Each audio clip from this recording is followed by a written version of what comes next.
Hello there. Day 5 sa ang paggamit sa ang sabon. And dili jud ko ingon niya kanang kay ako naghimo. Ganahan jud ko. I'm a user. Satisfied user jud ko as in. Ang limpyo ha sa ang naong.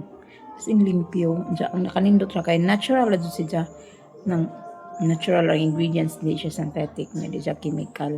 Gawa sa base soap kay di mo ta pwede kinahanglan ta base soap, pero in fairness, as in arang sabon lang yan. As in sabon lang yan. Na way filter ha.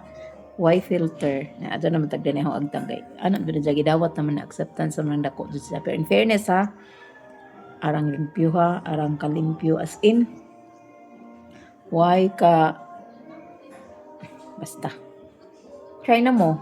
Try na mo. I'm very proud of what I've made and what I have successfully made na sabon kay goodbye na ko sa mga sabon nga ang mapalit sa merkado. So I will be making this soap, my own soap. Basta kay satisfied ko.